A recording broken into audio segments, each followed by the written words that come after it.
Je sentis la main de mon père trembler tandis qu'il levait son verre dans la lumière éclatante du grand hall. Les lustres scintillaient au-dessus de moi, leurs cristaux taillés projetant leur lumière comme des poignards sur le marbre poli. Chaque glandat me rappelait mon propre monde brisé. 1 an après le mariage de Tate avec Alina, ma fiancée d'autrefois, Conrad Merrick se tenait devant moi, rayonnant comme si rien n'avait changé. Il brandissait son verre, un sourire répété aux lèvres. « Félicitations, mon fils », dit-il chaleureusement en portant un toast à Tate. Mon frère lui fit un sourire suffisant, sans jamais me regarder. Je restais à l'écart, spectateur invisible de la célébration de ma destruction. Lorsque mon père reposa son verre, le tintement résonna dans ma poitrine comme un coup de marteau. Il se tourna vers moi, visage impassible. Rince d'eau Kellen. 900 $ d'ici dimanche. Tu es adulte maintenant.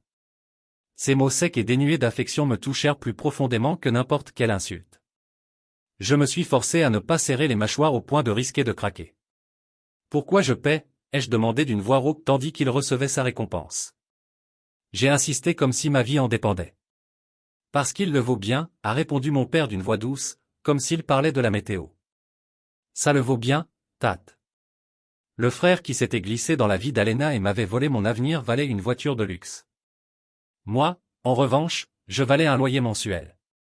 J'ai jeté un coup d'œil à Alina, son sourire poli dissimulant sa culpabilité. Mon annulaire a tremblé là où sa bague de fiançailles reposait autrefois, une irritation constante. J'ai senti la bile s'échapper sous les applaudissements. Les visages se sont brouillés, les yeux de ma mère se sont embués, les amis ont chuchoté, les collègues ont hoché la tête avec sympathie. J'ai forcé un sourire au goût de cendre. Le souvenir de cette nuit où je les ai découverts dans mon appartement m'a submergé. Tate tapit derrière la porte avec ce sourire triomphant. Les yeux d'Alina ont scintillé de honte. Mon cœur s'était serré, le monde avait basculé. Ma voiture avait percuté la glissière de sécurité quelques instants plus tard, la tôle déchirée s'accordant avec le cri de mon âme. L'odeur antiseptique des urgences, les lumières vives au-dessus de ma tête. Je me souvenais de Tate appelant nos parents, les apaisant par des mensonges tandis que je saignais. Aujourd'hui, la trahison me semblait orchestrée par l'indifférence de mon père, son amour sélectif payant Tate tout en me rejetant. J'ai ravalé l'envie de crier, de percer les élégants panneaux muraux, d'en arracher le plaquage et d'exposer chaque mensonge, mais je ne pouvais trahir la satisfaction perverse de mon père.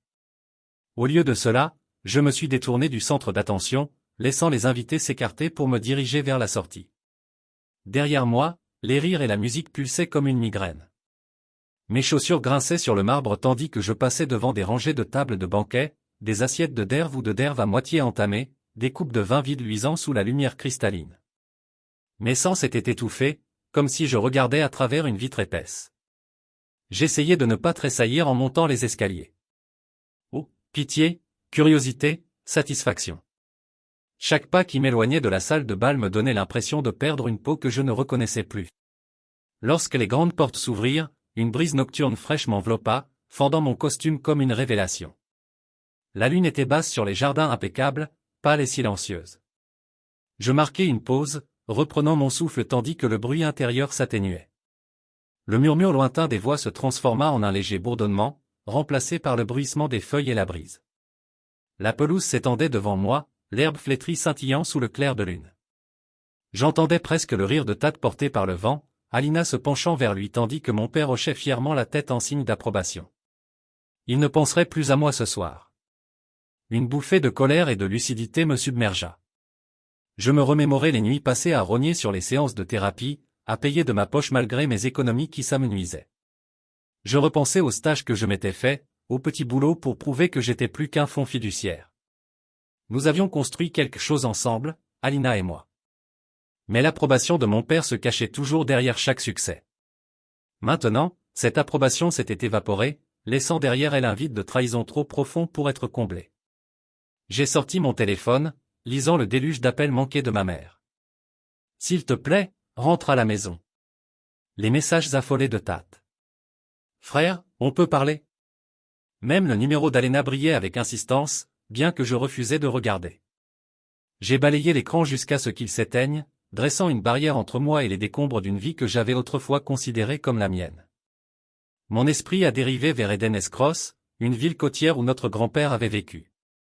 Un endroit si éloigné de Merrick Manor que mon nom n'y signifiait rien. J'avais fait des projets en silence, rempli un sac de sport avec quelques vêtements, mis de côté une pile d'enveloppes d'épargne. J'avais des contacts dans cette ville qui connaissaient mon travail de réparateur d'antiquités, et j'avais de quoi louer une petite chambre au-dessus d'un café. Personne là-bas ne s'attendrait à ce que le nom de Merrick soit synonyme de privilège. Je pouvais construire quelque chose de toute pièce, sans être influencé par les manipulations de mon père ou l'ambition de Tate. J'ai fait un pas en avant sur le chemin de gravier. Chaque craquement sous mes pieds était une sensation de libération. Le clair de lune me guidait vers une étroite route qui s'éloignait du lotissement. La peur me tiraillait la poitrine. La peur de l'inconnu, de l'échec, de la solitude. Mais cette peur se rapprochait du poids de la trahison, de l'humiliation et du dévouement gâché. J'ai expiré, laissant mon souffle emporter tous les doutes que j'avais gardés pendant des mois. Dans ma poche, je sentais l'enveloppe épaisse contenant le reste de mes économies, assez pour un nouveau départ. Je me suis redressé, invitant la brise à rafraîchir ma peau brûlante. L'air de la nuit était vif et pur, libérateur. Je suis passé devant les piliers de marbre qui brillaient de blanc au clair de lune. Souvenir de la vie que j'avais laissée derrière moi. L'opulence bâtie sur le mensonge. Le privilège en équilibre sur le dos des trahis. J'ai repensé aux journaux de thérapie que j'avais abandonnés. Des pages remplies de mes peurs et de mes espoirs. Des pensées qui me semblaient maintenant un langage étranger. J'avais cru autrefois avoir besoin d'eux. La validation d'un père qui me considérait comme un fardeau. D'un frère qui voyait mon amour comme une porte ouverte. Cette illusion s'est brisée ce soir. J'ai refusé de faire semblant d'appartenir à une famille qui m'utilisait comme garantie. J'ai gravi la légère pente de l'allée, la silhouette du manoir se détachant sur le ciel. J'entendais les douces notes de musique à l'intérieur, les derniers accords de leur célébration. Je les ai laissés faire. Je ne voulais ni de leurs excuses ni de leurs explications. Ce soir, je ne désirais rien d'autre que devenir la personne que j'étais censé être, libéré des liens qu'ils m'avaient attaché.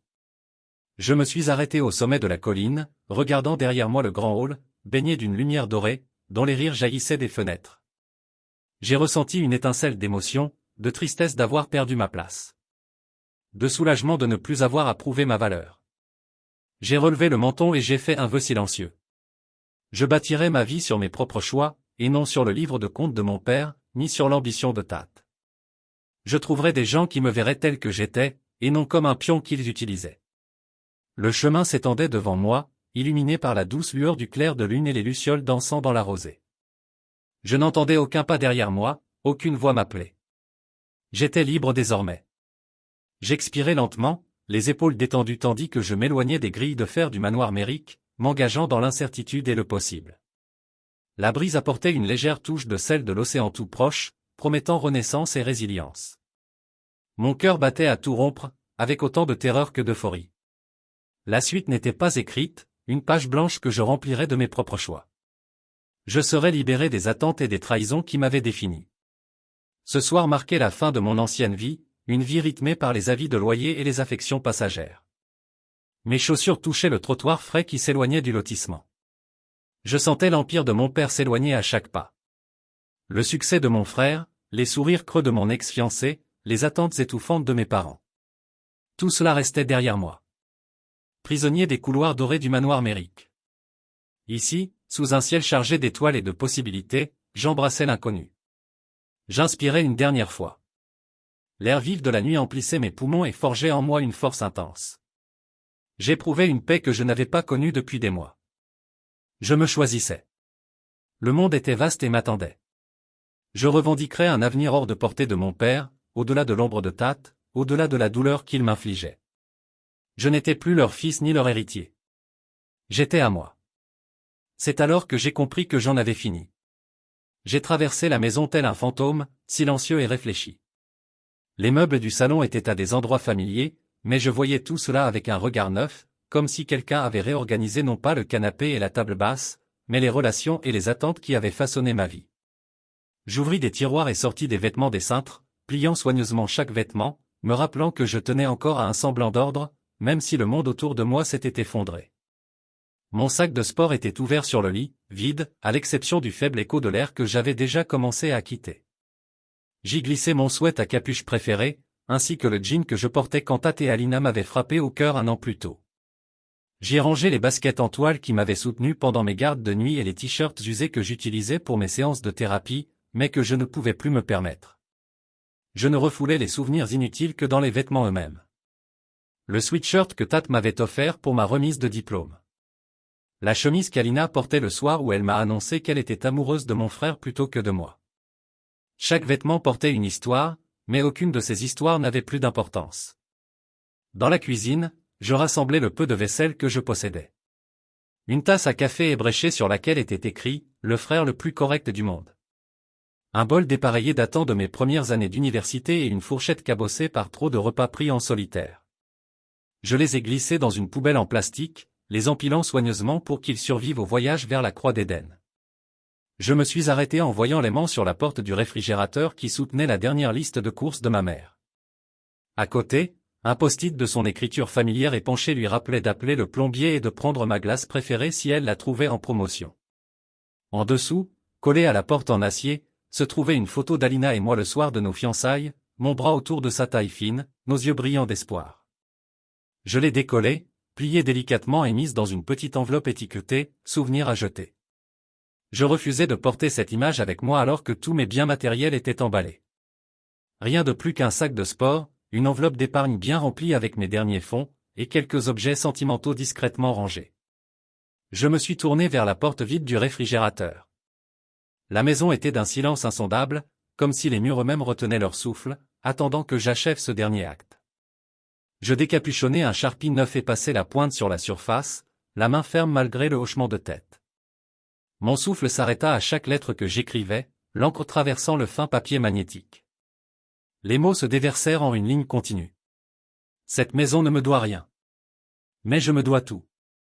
Ne me cherchez pas, sauf si vous comptez vous excuser par des actes.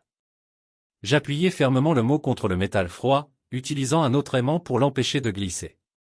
Je maintins ma main un instant de plus, traçant du bout des doigts le point final, comme si je pouvais graver cette déclaration dans la réalité plutôt que de la faire défiler sur un bout de papier. Pendant si longtemps, j'avais mérité des excuses de ma famille. Une reconnaissance de la trahison qui m'avait coûté mon fiancé, mes économies, mon estime de moi-même. Maintenant, je faisais un vœu. Je ne reviendrai pas avant de constater un changement concret. Je me le devais. Je pris du recul et observai mon œuvre.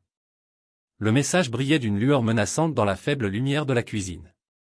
Un défi silencieux lancé à quiconque viendrait me voir. Pas de demi-mesure, pas de paroles creuses, que des actes.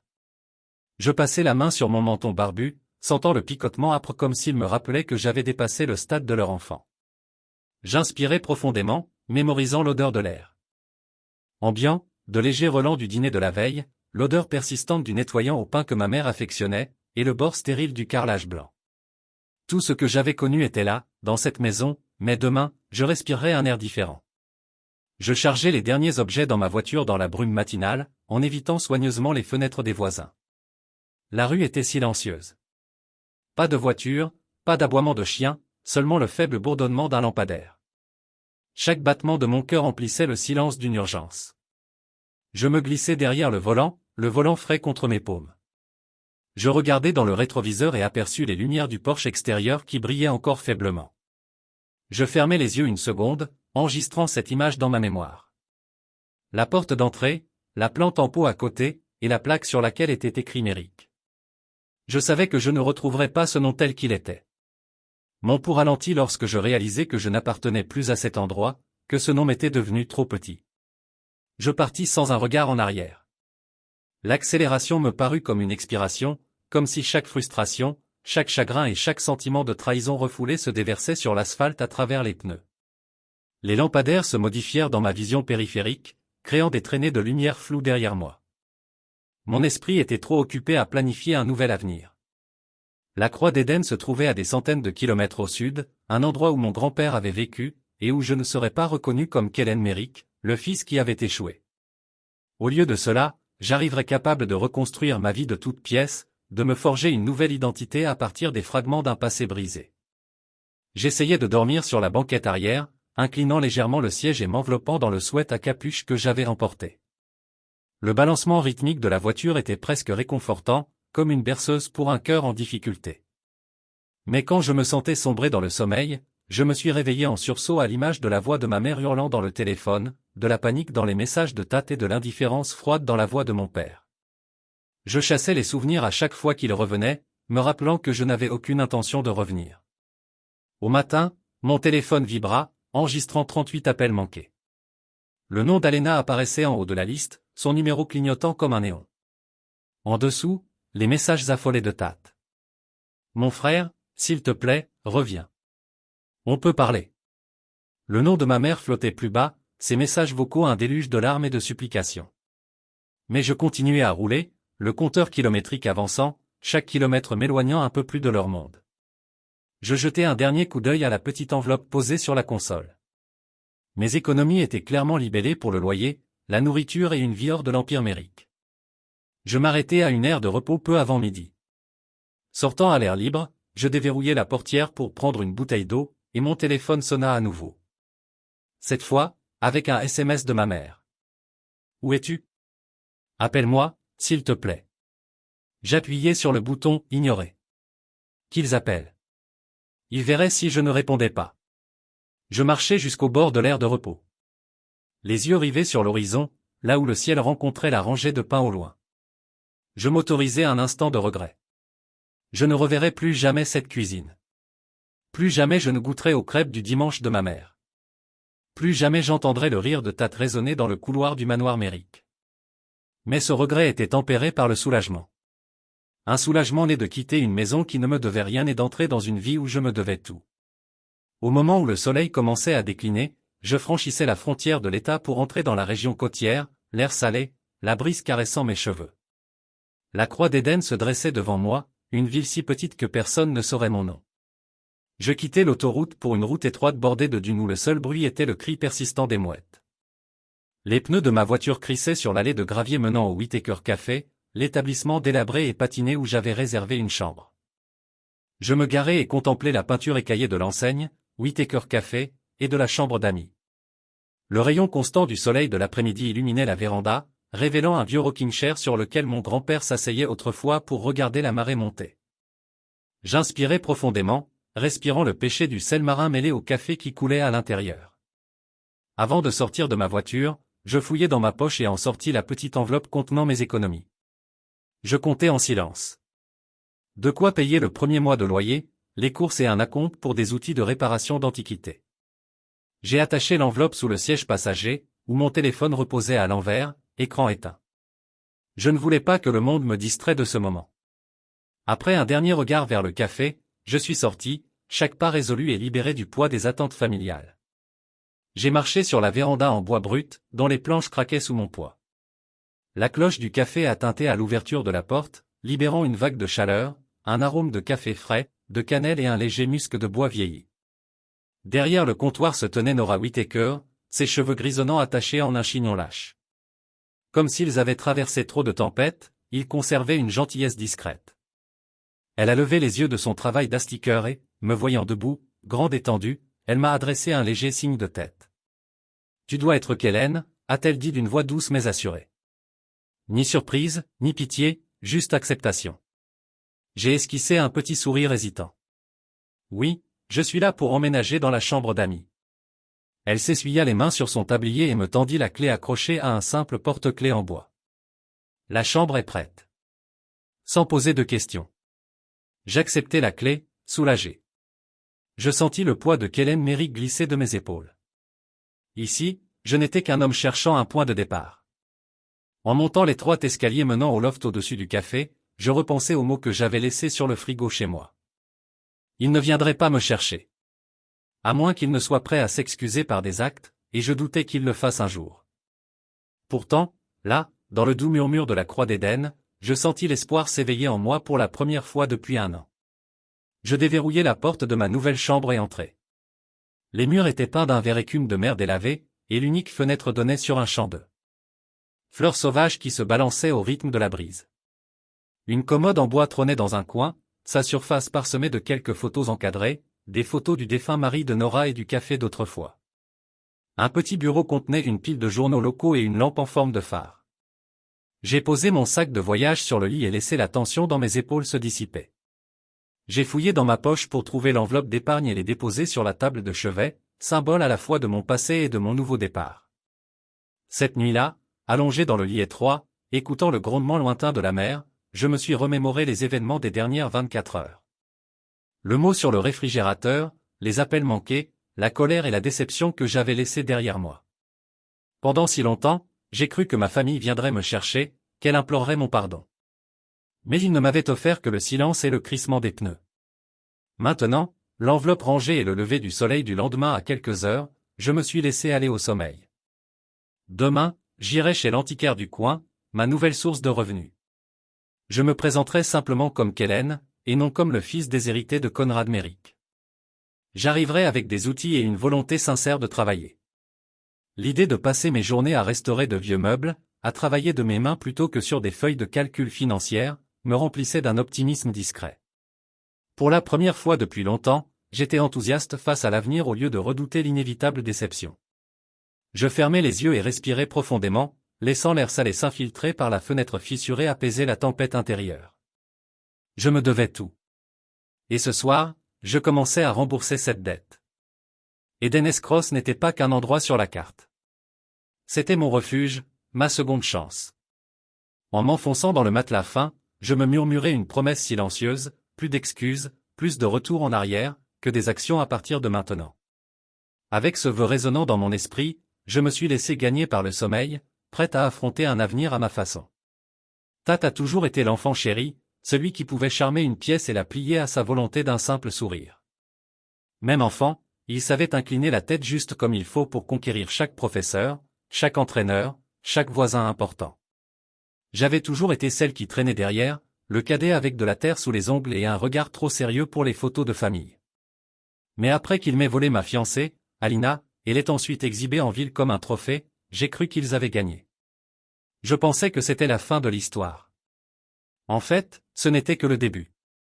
Tout a commencé par une photo sur les réseaux sociaux, le compte d'Alena, pour être exact. Un gala dans un hôtel de luxe, nappe de lin blanc et vert à vin pétillant. Elle portait une robe argentée qui lui collait aux pieds comme si elle était cousue à la lumière des étoiles. Son bras entourait Tate comme s'il était à sa place.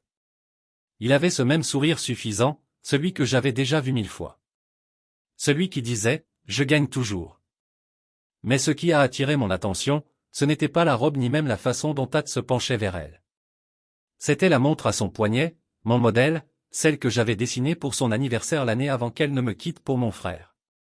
Le prototype sur lequel j'avais investi des mois d'heures supplémentaires et toutes les faveurs du bijoutier du coin, juste pour lui faire une surprise. Et au poignet de Tate, la version assortie qu'il exigeait après avoir vu la sienne, celle que j'avais commandée sous la pression de papa, qui insistait pour que cela maintienne les liens entre les frères. Je la lui avais offerte, même si je savais déjà qu'à chaque fois que je la regarderais, je me souviendrais du regard d'Alena le jour où elle m'avait dit qu'elle ne m'aimait plus. Revoir ces montres, la sienne et la sienne, tels des trophées jumeaux exposés, me donnait l'impression qu'on avait rouvert une vieille blessure et y avait versé du sel. J'aurais pu laisser passer l'info, mais pas Internet. Quelques commentateurs ont reconnu le design, noté la ressemblance avec mes précédents travaux et ont commencé à poser des questions. Kellen ne les avait-il pas conçus? L'un d'eux a demandé. Un autre s'est demandé si Tate les avait achetés tous les deux. L'ironie, si profonde qu'elle avait un goût de sang. J'avais quitté la ville pour échapper à ce même pétrin. Mais Tate et Alina l'avaient emporté avec eux, tels deux pans se pavanant dans mon ancienne vie. À la fin de la semaine, mon téléphone a vibré, affichant un numéro que je ne reconnaissais pas. Je suis tombé sur la messagerie. Quand j'ai vérifié plus tard, une voix de femme a tremblé sur l'enregistrement. Kellen, c'est Olivia, ma copine d'honneur. Je suis désolé, mais Alina ne va pas bien. Elle est en train de s'effondrer. Tu es vraiment reparti sans rien? Parce qu'elle commence à poser des questions auxquelles elle ne peut pas répondre. Sa voix s'est brisée sur cette dernière phrase, comme si le poids de la vérité était trop lourd à porter. Assise au bord de mon nouveau lit chez Nora, je contemplais la mer à travers la fenêtre entrebâillée, le chant des mouettes et l'air marin se mêlant au battement de mon cœur. Je repensais au nombre de fois où j'avais rejoué la scène. Alina choisissant Tate, papa le récompensant, moi reparti avec la facture et une valise pleine de déception. Mais entendre qu'elle s'effondrait, c'était différent. C'était la preuve que leur monde parfait était traversé par une ligne de fracture. Je ne rappelais pas. Je n'envoyais pas de SMS. Je laissais le silence répondre à ma place, car le silence avait toujours été ma punition dans cette famille. Le silence était ce que papa m'offrait chaque fois que Tat faisait quelque chose qui m'obligeait à m'effacer, à payer le prix, à porter la responsabilité. Désormais, ce silence était mon arme, et je le maniais avec plus de précision que je n'avais jamais utilisé de mots. Je descendis au café ce soir-là, l'odeur du café et de la cannelle m'enveloppant comme un réconfort que je n'avais pas connu depuis des mois. Nora fermait, essuyant les tables et fredonnant. Elle leva les yeux à mon arrivée, son regard perçant et entendu. « Dure journée ?» demanda-t-elle comme si elle voyait chaque morceau brisé de moi. Je lui adressai un demi-sourire. « On peut dire ça. » Des fantômes sont venus frapper à la porte. Elle hocha la tête comme si elle avait déjà entendu cette phrase. « Eh bien, tu es en sécurité ici. Personne n'a ton numéro, sauf ceux à qui tu le donnes. » Elle posa une tasse de café devant moi. Noir et fumant. Sans sucre. Juste comme je l'aimais. Bois. On dirait que tu mènes une guerre mentale. J'en bus une gorgée, laissant l'amertume m'envahir. On dirait bien, murmurai-je. Le bourdonnement de l'endroit, le grincement des vieux ventilateurs de plafond. Le clic de la caisse enregistreuse, le son étouffé d'une chanson d'il y a des décennies, me parurent comme une barrière contre le chaos extérieur. Pour la première fois depuis longtemps, j'avais l'impression de pouvoir respirer, comme si je ne devais à personne ni explication ni excuse. Ma famille était trop occupée à essayer d'empêcher leur monde parfait de s'écrouler pour venir me chercher. Et c'était exactement ce que je voulais. 2 habitants du coin sont venus prendre un goûter tardif. Leur rire était facile et spontané. Je les observais comme on regarde un film. Distants, détachés, presque envieux. Je me demandais s'ils avaient des frères qui leur avaient volé leur vie. S'ils avaient des pères qui les faisaient payer un loyer pour le privilège d'exister. Probablement pas. J'ai laissé cette pensée s'envoler, terminant mon café d'une dernière gorgée revigorante. De retour à l'étage, j'ai consulté mon téléphone. D'autres appels manqués, d'autres messages vocaux, tous provenant de numéros que j'avais appris à ignorer. Le dernier message de Tat était un long soupir de désespoir. « Frère, il faut qu'on parle. Ça ne va pas bien ici. » Sa voix tremblait comme si c'était lui qui avait été trahi, comme si je lui devais du réconfort. J'ai failli rire, mais le rire s'est éteint dans ma gorge, remplacé par une détermination d'acier. Qu'il sente le sol trembler. Qu'il apprenne ce que signifie perdre le contrôle. J'ai éteint le téléphone et l'ai posé sur la table de nuit. Son écran noir était un petit acte de rébellion. Je ne leur devais pas de réponse, tout comme ils ne m'avaient jamais accordé la décence de l'honnêteté. Je me suis allongé sur le lit, les ressorts craquant sous mon poids, et j'ai laissé le bruit de l'océan m'infiltrer jusqu'aux os. Pour la première fois depuis des mois, j'ai ressenti un calme qui ne ressemblait pas à une défaite. Je me suis laissé aller à penser aux montres, aux mains tremblantes d'Alena et aux messages vocaux paniqués de Tat, à la facilité avec laquelle ils avaient construit une vie sur les ruines de la mienne, et à la rapidité avec laquelle elle s'effondrait sans moi pour la soutenir. J'ai pensé à Olivia, sa voix tremblante lorsqu'elle m'a dit qu'Alina s'effondrait. Bien. Qu'ils s'effondraient tous les deux. Qu'ils ressentent la dureté de leur choix. J'avais passé 1 an à saigner pour eux. C'était à leur tour de m'expliquer maintenant. En fermant les yeux, je les ai imaginés. Tat fixait son reflet, se demandant comment son image parfaite avait pu se fissurer. Alina tournait la bague à son doigt, se demandant comment elle avait pu se retrouver avec un homme qui lui avait tout volé. Et papa, froid et calculateur, regardant son empire trembler parce que le fils qu'il avait congédié avait finalement refusé de se taire. Je laissais le rythme de l'océan apporter sel et bois à de vieux souvenirs, se fondant dans quelque chose qui me semblait familier. Pour la première fois depuis des années, je ne me sentais plus comme un fantôme dans l'histoire de quelqu'un d'autre. J'étais l'auteur désormais, et c'était eux qui me rattrapent. Je ne leur devais rien d'autre que la vérité. Et c'était déjà plus que ce qu'ils ne m'avaient jamais donné. Demain, je pensais me réveiller et continuer à vivre.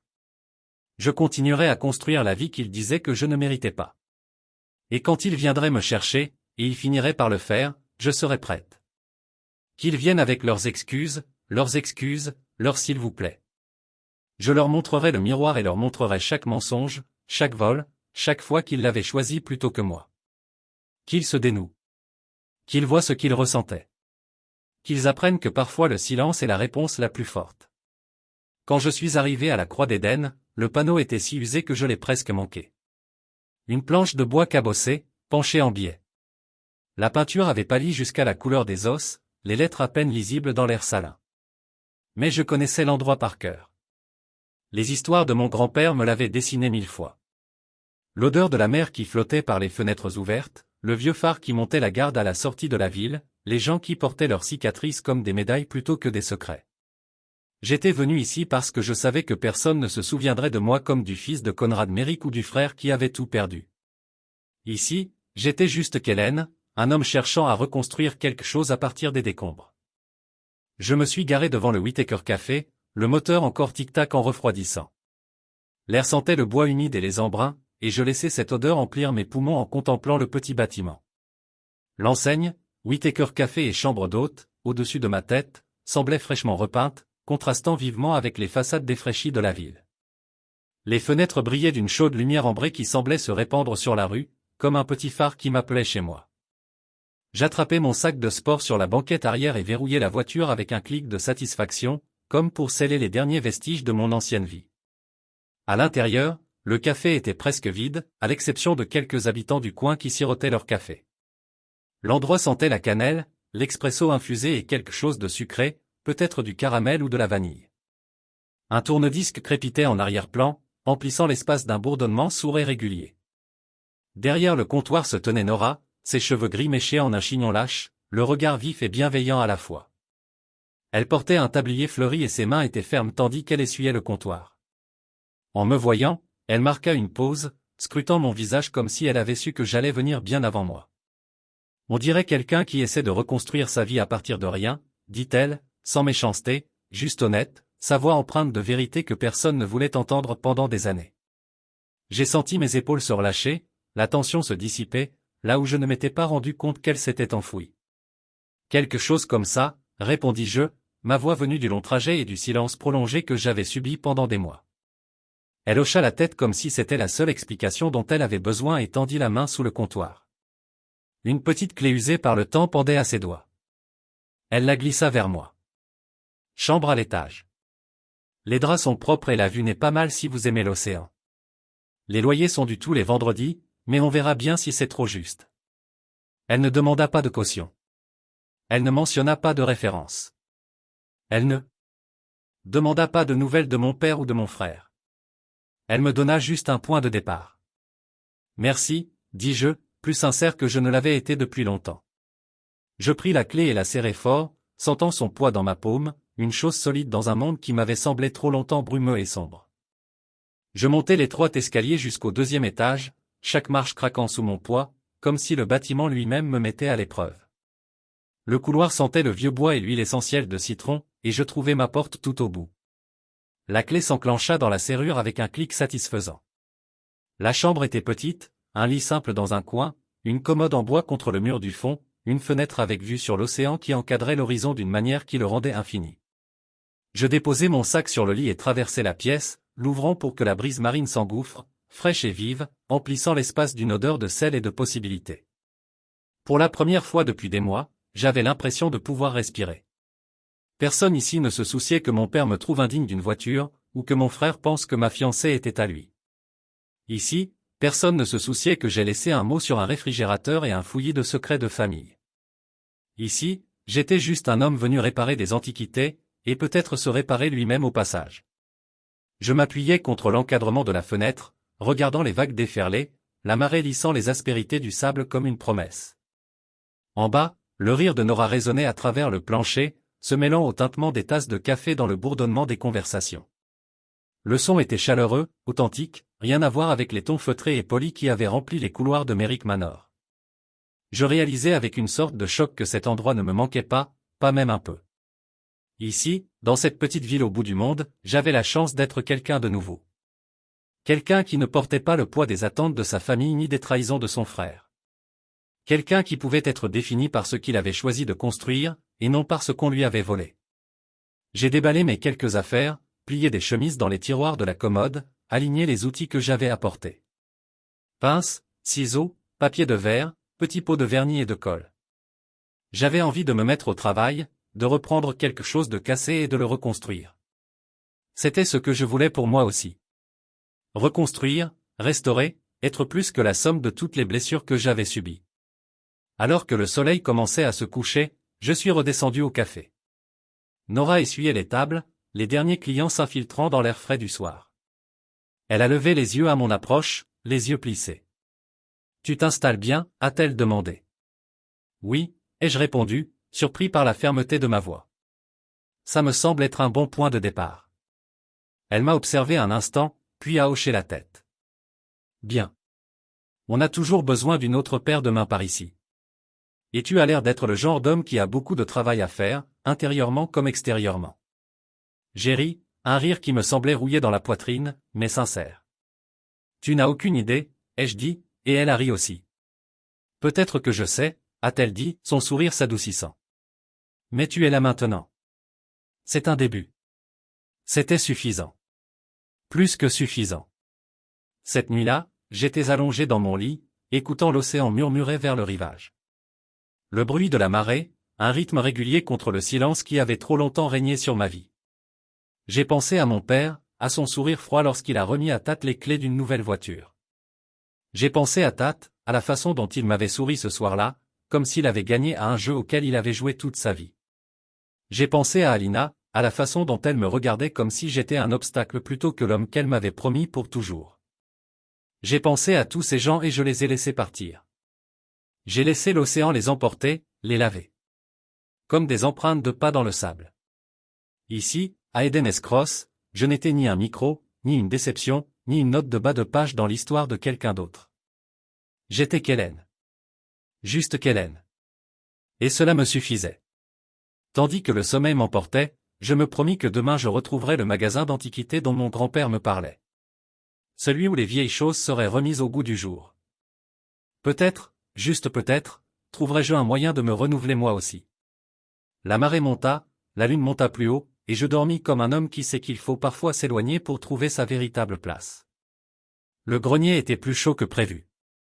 Une chaudière basse de plafond régnait sous le toit du vieux café. Une unique ampoule poussiéreuse se balançait au-dessus de ma tête, projetant des ombres qui dansaient comme des souvenirs sur les poutres en bois. Je n'avais pas prévu de monter ici, mais Nora m'avait demandé de l'aider à trier les cartons empilés dans les coins.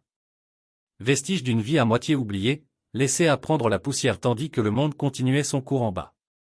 Je agenouillais près d'une pile de malles, leur loquet en laiton terni par le temps, j'étais tendu d'impatience. L'odeur du vieux bois, l'air salin et la légère odeur de papier moisi emplissaient mes poumons. Chaque malle était comme une capsule temporelle, une occasion de reconstituer les fragments d'une histoire dont j'ignorais faire partie. J'ouvris la première avec un soupir qui me fit rêver. À l'intérieur, des couches de papier journal enveloppaient de délicates tasses en porcelaine. Leurs anses étaient écaillées et la peinture défraîchie, mais toujours intacte. Je déballai chaque pièce avec précaution, comme si je manipulais un PAN de ma propre histoire. C'étaient les reliques d'un homme que je n'avais connu que par les histoires de famille. Mon grand-père, celui qui avait bâti sa vie ici avant mon père, transformait tout ce qu'il touchait en verre et en froide ambition. Je trouvai une photo au fond de la malle. Mon grand-père debout à côté d'un Conrad Merrick plus jeune. Tous deux arboraient le même sourire en coin, comme s'ils s'étaient mis d'accord sur un secret. Je mis la photo de côté, le cœur serré. Papa avait toujours on aurait dit que la croix d'Éden n'était qu'une note de bas de page, un endroit qu'il avait quitté pour quelque chose de plus grand. Mais ici, dans ce grenier, je voyais qu'il avait aussi appartenu à cet endroit. Et c'était peut-être pour ça qu'il s'efforçait tant de me l'effacer. La seconde malle était plus lourde, les charnières raidies par la rouille. Je l'ouvris avec un tournevis, la sueur me coulant dans le dos. À l'intérieur, des piles de dossiers s'empilaient comme des ivrognes. Au bar. La plupart étaient de vieux reçus, des factures de réparation de café, des lettres de voisins.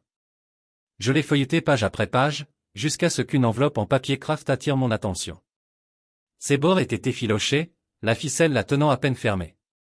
Sur le devant, griffonné de la main reconnaissable entre mille par mon grand-père, figuraient les mots « Second Testament, propriété de la Croix d'Éden ». J'eus le souffle coupé. Mes mains tremblaient en la soulevant. Son poids était 1000 fois plus lourd que du papier. Je me dirigeai vers un petit bureau près de la fenêtre, la lumière du soleil filtrant.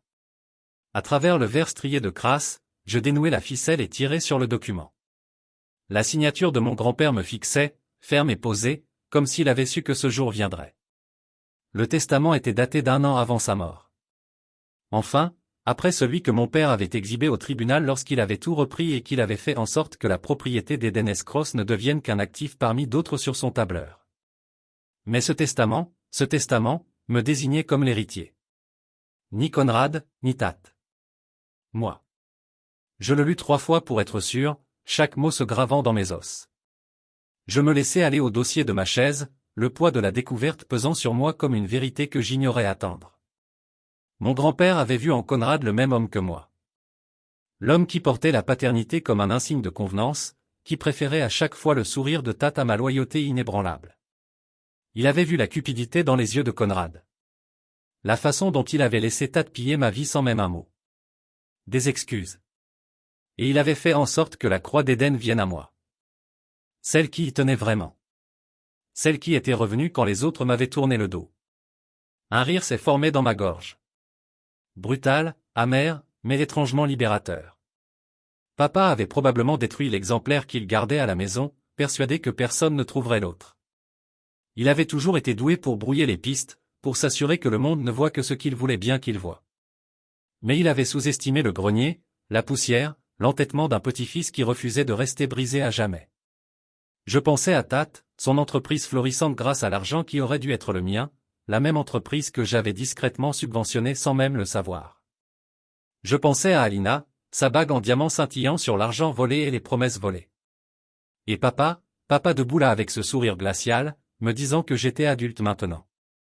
Loué un dimanche à Dubaï. Je les voyais tous si clairement. Leur vie reposait sur mes sacrifices, leur le rire à payer de ma sueur et de mes larmes. Mais plus maintenant. J'ai remis la laine dans l'enveloppe et l'ai glissée dans la poche intérieure de ma veste. Mes mains tremblaient encore. L'adrénaline me submergeait comme un second battement de cœur. Il fallait que je protège ça. Il fallait que ça tombe entre de bonnes mains. Il me fallait quelqu'un qui puisse tenir tête à Conrad Merrick et faire en sorte que ça dure. Il me fallait un avocat qui n'ait pas peur du nom de Merrick. C'est alors que la carte de Jasper Holloway m'est revenue. Un homme que mon grand-père avait mentionné dans une de ses lettres. Un avocat local réputé pour être têtu comme la marée. J'avais vu son numéro défiler sur un panneau dans la cuisine de Nora. À mon arrivée, je me souvenais de l'écriture soignée et sans fioriture, dans le sens où Jasper était le genre d'homme qui ne reculait pas devant une bagarre. J'ai sorti mon téléphone et j'ai trouvé son numéro, mon pouce hésitant une fraction de seconde avant d'appuyer sur « Composer ». Le téléphone a sonné 2 fois, puis un « Non » fixe. La voix de Frill répondit. Jasper Holloway. Je m'éclaircis la gorge, d'une voix ferme malgré la tempête intérieure. Monsieur Holloway, je m'appelle Kellen Merrick. Je crois que je viens de trouver quelque chose que vous allez vouloir voir. Je ne lui ai pas laissé le temps de me renvoyer. C'est le second testament de mon grand-père. Celui qui me désigne comme l'héritier de la propriété d'Eden's Cross. Le silence à l'autre bout du fil fut bref mais chargé. Le genre de silence qui parlait d'engrenages qui tournent et de pièces qui s'assemblent. Vous êtes sûr de ça? Demanda-t-il d'une voix basse mais pressante. Oui, dis-je. J'en suis sûr. Je l'ai juste là, dans mes mains. Je serrai l'enveloppe plus fort, sentant le papier se froisser sous mes doigts. D'accord, dit-il après un moment. Je vous retrouve au café dans 1 heure. Apportez le testament, et ne le perdez pas de vue. On va officialiser ça. Sa voix exprimait une assurance qui me rassura, la promesse que je n'étais plus seul dans cette situation. Merci, soufflai-je. Je serai là. Je raccrochai et remis le téléphone dans ma poche. Mon cœur battait encore fort, mais ce n'était plus seulement de la peur. C'était une raison d'être. C'était la première fois que je goûtais vraiment à la justice depuis cette nuit à Merrick Manor où mon père avait levé son verre pour trinquer à la trahison de Tat. Je repensai à ce moment, au vide glacial dans les yeux de mon père, et je sentis la colère et la trahison en moi se durcir en quelque chose de plus fort. La résolution. Je me levai pour épousseter mon jean et jeter un dernier coup d'œil au grenier. Des cartons penchaient dans les coins, des ombres s'accumulaient sous les combles. Les fantômes du passé ne me semblaient plus si lourds. J'avais la volonté. J'avais la vérité et les moyens de reprendre ce qui m'appartenait. En descendant l'étroit escalier, l'air était plus frais, plus vif, comme une promesse en attente d'être tenue.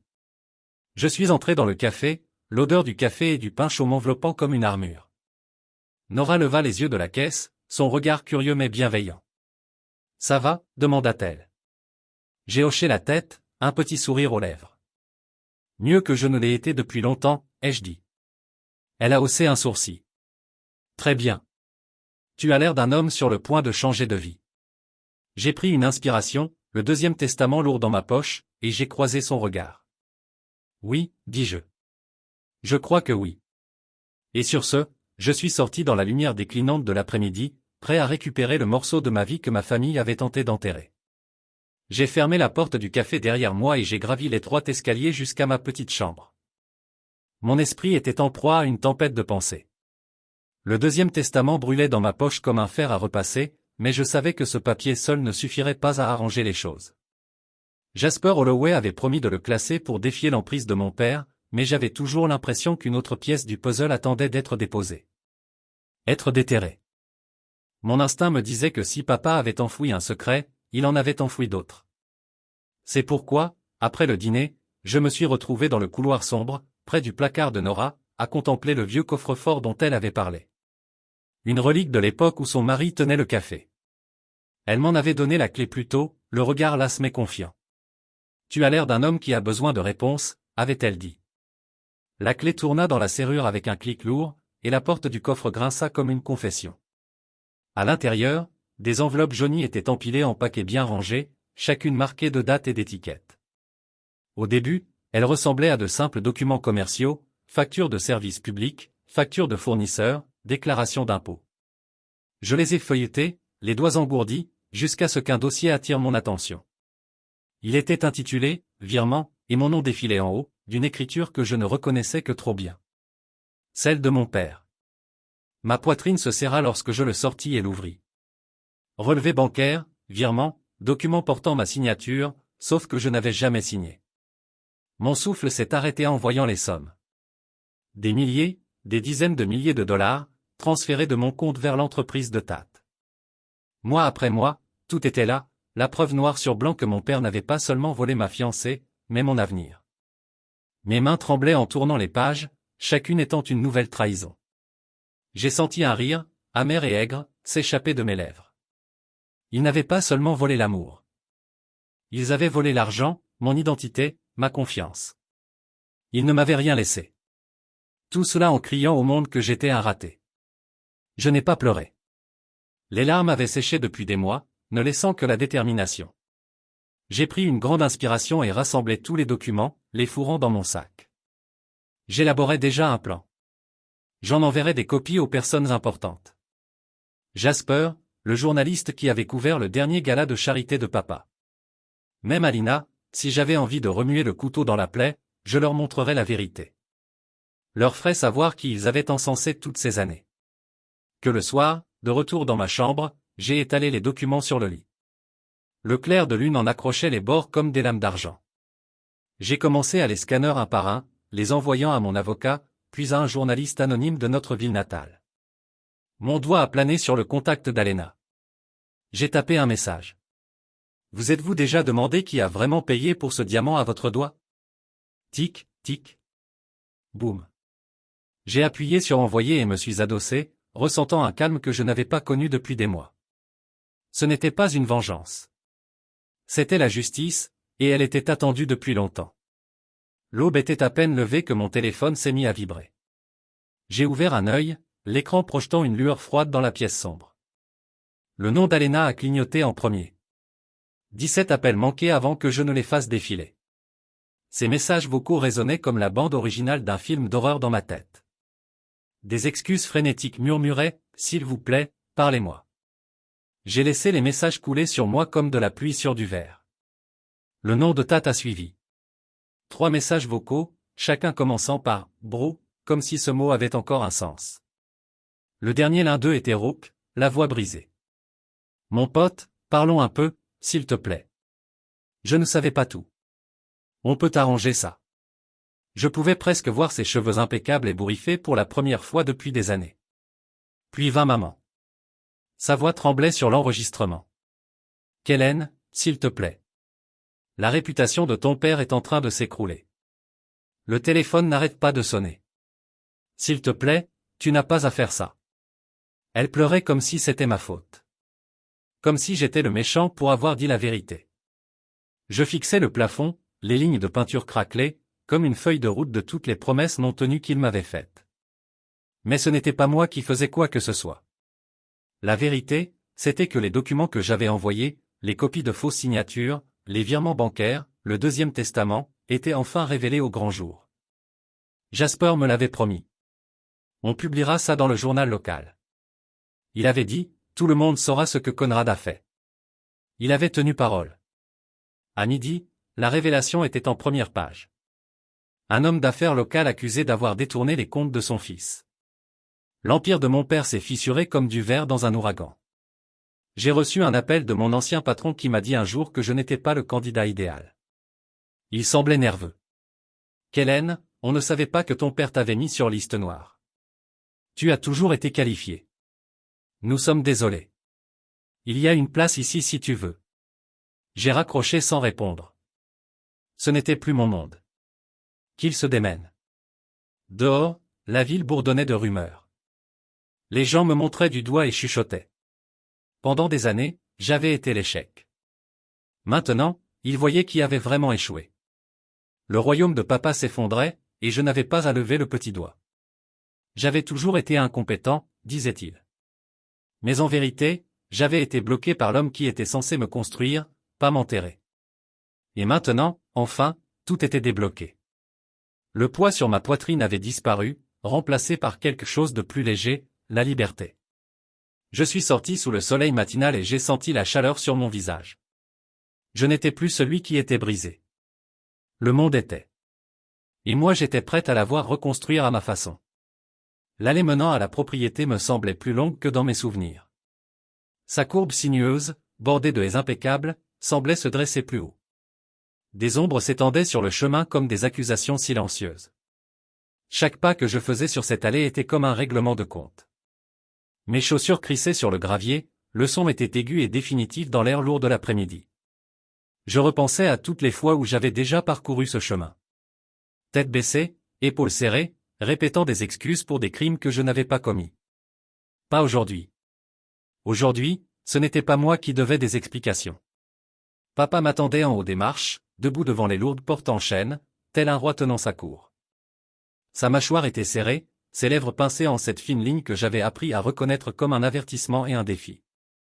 Ses yeux froids et calculateurs, m'observaient comme s'il croyait encore pouvoir me réduire à l'enfant tremblant que j'étais. Mais je n'étais plus ce garçon. J'étais l'homme qui détenait la vérité. Lui, non. Il ne m'a pas proposé de boire un verre ni de m'asseoir. Il est resté là, les mains jointes, son silence comme une arme. J'ai croisé son regard et refusé de détourner le regard. C'est ça ton héritage, Kellen, a-t-il finalement demandé d'une voix basse et dure. Traîner notre nom dans la boue? J'ai laissé échapper un petit rire sans humour. Non, papa. C'est ta perte. J'ai juste arrêté de te protéger. J'ai fouillé dans mon sac et j'ai sorti l'épais dossier. Les copies du deuxième testament, les faux virements bancaires, le relevé montrant chaque centime qu'il avait siphonné de mes comptes. Je les lui ai tendus comme un acte d'accusation. Sa main a plané une seconde, puis s'est refermée sur le dossier.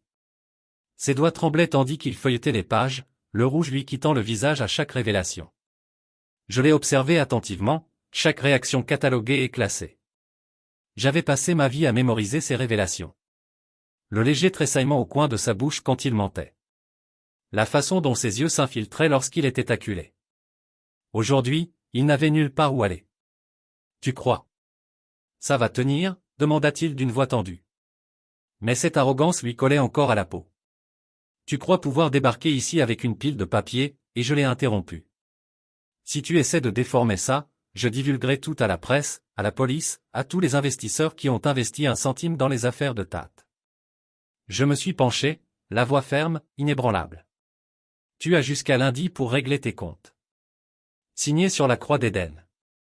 Rembourse chaque parfum que tu m'as volé et présente des excuses publiques, ou je brûle tous les ponts que tu as construits. Les mots résonnaient comme de l'acier sur ma langue. Délibéré. Il m'a appris ça. Il m'a appris que les mots pouvaient être des armes. Sa mâchoire se contracta, la lime tremblant sous sa main. Tu crois avoir gagné? Il cracha. Je n'ai pas bronché. Je n'ai rien gagné.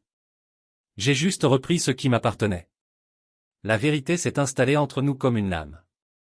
J'ai vu ses épaules s'affaisser, le combat le quitter. Il avait bâti son empire sur des mensonges et une confiance volée. Maintenant, il s'effondrait, et il ne pouvait rien faire pour l'arrêter. Il me regardait alors, non pas comme un fils ou un rival, mais comme un égal. Et peut-être c'était la pire punition pour lui. Il ne pouvait plus me contrôler. Il ne pouvait plus manipuler ma vie pour qu'elle convienne à ses plans. Pour la première fois, j'ai vu de la peur dans ses yeux. Une vraie peur, et cela ressemblait à de la justice. Va, dit-il finalement. Sa voix était rauque comme si le vent lui avait coupé le souffle. Prends ce que tu veux. Laisse-moi juste quelque chose. Ses épaules s'affaissèrent comme si le poids de chaque mensonge l'avait finalement écrasé. Je ne le plaignais pas. Je ne le haïssais pas. Je le voyais simplement pour ce qu'il était. Un homme qui avait passé sa vie à prendre jusqu'à ce qu'il ne reste plus que de la poussière. Je me suis retourné et j'ai descendu les marches. Le dossier toujours entre ses mains. Mon avenir n'était plus empêtré dans ses ombres. Le soleil était plus bas maintenant. Le ciel se peignait de violet et d'orange meurtri, comme si le monde lui-même reconnaissait la fin d'une époque. Arrivé au bout de l'allée, je me suis arrêté et j'ai regardé en arrière. La propriété se profilait derrière moi, ses fenêtres reflétant la lumière mourante. J'ai ressenti une vague de quelque chose que je ne m'y attendais pas. La liberté. Pendant des années, cette maison avait été ma prison. Un endroit où j'avais mesuré chaque mot et chaque souffle pour maintenir la paix. Mais maintenant, ce n'était plus qu'un bâtiment, une relique d'une famille qui s'était dévorée. J'ai pris une dernière bouffée de cet air, vif, avec un soupçon de roses anciennes et d'herbes coupées, et je lui ai tourné le dos. Le chemin devant moi était incertain, mais il était le mien, et je le suivrais sans excuse. J'étais venu chercher la vérité, et je l'avais trouvée. Le reste lui appartenait. En arrivant sur la route, mon téléphone a vibré. Le nom de Jasper s'est allumé sur l'écran. J'ai répondu d'une voix claire. C'est fait, ai-je dit. Son ton était calme mais ferme. Bien. On finalisera tout lundi. Tu as bien fait, Kellen. J'ai regardé le domaine une dernière fois, le soleil mourant projetant de longues ombres sur la pelouse. Ouais, ai-je murmuré. Pour une fois, je l'ai vraiment fait. Et sur ce, je me suis tourné vers la croix d'Éden, la brise marine caressant mon visage, et je suis parti. De la seule maison que j'avais jamais connue. Il était temps d'en construire une nouvelle. Une maison où les seules dettes seraient celles que je choisirais. Une maison où je ne serais pas une note de bas de page dans l'histoire de quelqu'un d'autre. Une maison où je serais libre. Le lundi arriva sous un ciel gris qui semblait peser lourdement sur tout ce qui se trouvait en dessous. Un décor parfait pour la prise de conscience que j'avais déclenchée. Je suis arrivé tôt au bureau de Jasper Holloway, le dossier en papier craft à la main comme la clé d'une porte que j'avais attendue toute ma vie pour ouvrir. L'assistant de Jasper m'a conduit à son bureau. Une pièce douillette bordée de vieux livres et de fauteuils en cuir usé. L'odeur du café et du vieux papier m'a apaisé, me rappelant que certains endroits étaient encore humains. Jasper était assis derrière son bureau, lunettes sur l'arête du nez, tandis qu'il parcourait les documents que je lui avais remis. Il leva les yeux, le regard vif et satisfait. Ils sont prêts à conclure un accord, dit-il. L'équipe juridique de votre père m'a contacté à la première heure ce matin. Ils veulent ce silence, pas de batailles judiciaires interminables, pas de gros titres qui ternissent le nom de Merrick. Tu récupéreras tout ce que ton grand-père t'a laissé, plus une restitution intégrale pour l'argent qu'ils ont détourné de tes comptes. Et ton père a accepté des excuses publiques. Il marqua une pause, scrutant mon visage. C'est tout ce que nous demandions, Kellen. C'est plus que juste. Je laissais les mots pénétrer. Leur énormité. Pendant des années, mon père avait traité ma vie comme un inconvénient, un lieu où il pouvait se débarrasser de ses erreurs. Maintenant, il était obligé de reconnaître ses actes.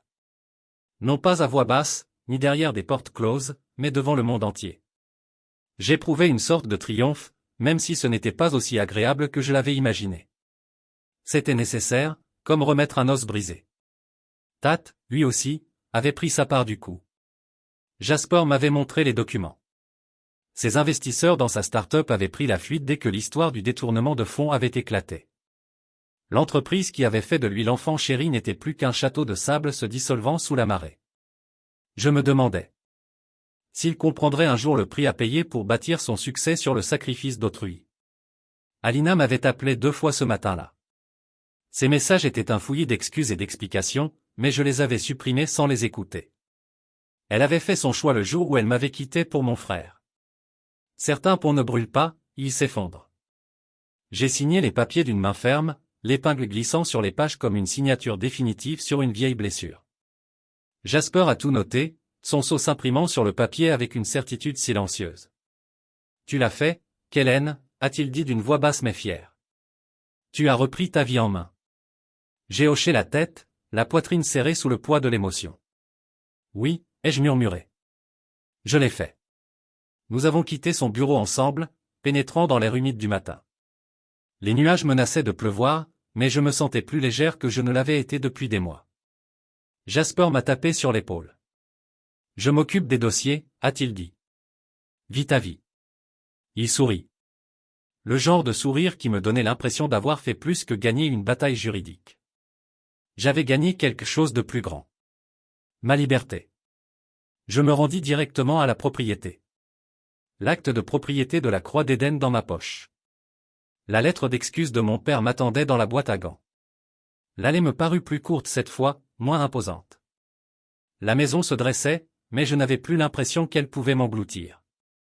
Ma mère m'accueillit sur le perron, les yeux rouges, les cheveux tirés en arrière comme si elle avait vieilli de 10 ans depuis la dernière fois que je l'avais vue. Elle me prit la main, la voix tremblante. « Kellen, je suis tellement désolé. J'aurais dû voir ce qu'il faisait. J'aurais dû. » Ces mots s'éteignirent, les larmes aux yeux. Je lui serrai la main, ressentant une douleur qui ressemblait à un pardon. « C'est fait maintenant, maman, dis-je doucement. Il n'est plus sous ma responsabilité. » Elle hocha la tête, des larmes coulant sur ses joues, et je ressentis une profonde tristesse pour la femme qui l'avait soutenue si longtemps. Mais je ne pouvais pas supporter sa culpabilité non plus. J'avais ma propre vie à reconstruire. À l'intérieur, je trouvais mon père dans son bureau, l'endroit où il avait orchestré toutes ces trahisons. Il paraissait plus petit maintenant, les épaules voûtées, le regard fatigué. Il tenait la lettre d'excuse d'une main, l'autre tambourinant nerveusement sur le bureau. Il leva les yeux à mon entrée, la bouche ouverte comme s'il voulait dire quelque chose. Je levai la main pour l'interrompre. « Tu as jusqu'à demain pour rendre tes excuses publiques, dis-je d'une voix calme. N'imagine pas une seconde que j'hésiterai à tout divulguer si tu ne le fais pas. Tu as signé l'accord. J'attends de toi que tu le respectes. » Son regard se détourna. « Ont-tu peur ? » Je n'aurais pas su dire. « D'accord, » murmura-t-il. « D'accord. » Je fis demi-tour et sortis, chaque pas me libérant un peu plus. Je n'avais pas besoin d'entendre ses excuses. Il en avait déjà assez dit. Je suis retourné à la Croix d'Éden, l'acte à la main. La lettre d'excuse, un morceau de papier plié qui ne me définissait plus. Nora m'attendait au café, une tasse de thé fumant sur le comptoir.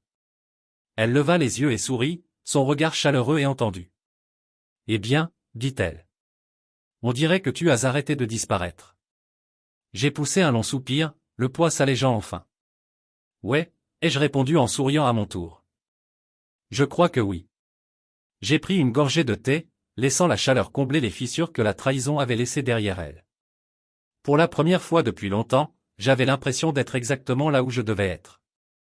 Et le monde, pour une fois, me semblait m'appartenir. Le ciel nocturne au-dessus de la Croix d'Éden s'étendait vaste et profond. Une toile d'étoiles et d'air salin, me rappelant les feux de joie que mon grand-père allumait sur la plage. Les rassemblements de voisins. La lueur des rires et de la musique se faufilant dans l'obscurité. J'avais toujours pensé que ces nuits n'étaient qu'un fragment de son charme, un vestige d'une époque plus simple. Mais maintenant, debout sur le sable, le vent frais dans le dos, je voyais les choses différemment. Ces feux de joie étaient une question de communauté, d'offrir aux gens un endroit où se sentir vus et en sécurité quand le monde était froid. C'est ce que je voulais construire. Ni pour mon père, ni pour Tat, ni pour moi, ni pour tous les enfants à qui on avait dit qu'ils ne comptaient pas. La fondation Firelight est née d'une idée qui défilait sur une serviette en papier dans le café de Nora. Un nom qui sonnait comme une promesse. J'y ai mis tout mon péché de réparation. Un programme pour les jeunes adultes mis à l'écart par leur famille, par le système, par la vie elle-même. Un endroit où ils pourraient apprendre des métiers, la menuiserie, la peinture, la restauration d'antiquités, tout ce qui leur donnerait une chance de retrouver leur valeur. Nora a rejoint le conseil d'administration sans hésitation, les yeux brillants de la même gentillesse obstinée qui m'avait offert une chambre alors que personne d'autre ne le voulait. Jasper s'est occupé de l'aspect juridique, inscrivant le testament de mon grand-père au cœur même de la fondation afin que personne ne puisse le lui enlever. J'ai donné moi-même la première conférence, debout devant une poignée de visages sceptiques dans un entrepôt réaménagé qui sentait encore le sel et la sueur. Je leur ai raconté mon histoire, non pas en tant que victime d'un père puissant, mais en tant qu'homme sorti de l'ombre. J'ai parlé d'être un fils, un fiancé, un bouc émissaire, de la découverte que parfois, les personnes dont on pense avoir le plus besoin sont celles qui nous blessent le plus profondément, et que cette douleur ne doit pas nécessairement nous définir. À la fin de ma conférence, le silence régnait dans la salle, le poids de chaque histoire partagée nous pesant comme un battement de cœur. Après cela, l'un des gars, tout juste 20 ans, maigre comme un linge avec des bleus sur les bras, n'a pas pris la peine de se cacher. Il est venu vers moi. « Tu t'en es vraiment sorti ?» a-t-il demandé à voix basse. J'ai hoché la tête et il a baissé les yeux brillants. Alors peut-être que je pourrais aussi. C'est là que j'ai su que c'était ma place. Ni dans les couloirs du manoir Merrick, ni dans l'ombre de Tate, mais ici, à contribuer à attiser un feu que personne ne pouvait éteindre. Les premiers mois ont été difficiles, le financement était serré, et chaque revers me semblait personnel. Mais chaque fois que je voyais un de ces enfants franchir la porte, je levais les yeux un peu plus haut, le regard un peu plus clair. Je savais que nous étions sur la bonne voie. Nora entretenait le café. Jasper tenait les loups à distance. Et je continuais à être présente. C'était le plus important, être présente. Pas seulement pour eux, mais pour moi-même. Finalement, je n'ai eu besoin ni de l'approbation de mon père, ni de l'envie de Tate, ni des excuses d'Alena. J'ai eu besoin de mon propre courage pour entrer dans la lumière. La Fondation Firelight est devenue plus qu'un programme. C'est devenu ma famille, un lieu où chaque cicatrice était une histoire, et chaque histoire une raison de continuer à se battre. Et dans leurs yeux, je me suis enfin vu, non pas comme la déception dont ils avaient toujours parlé à voix basse, mais comme celle qui s'en est sortie et a prospéré.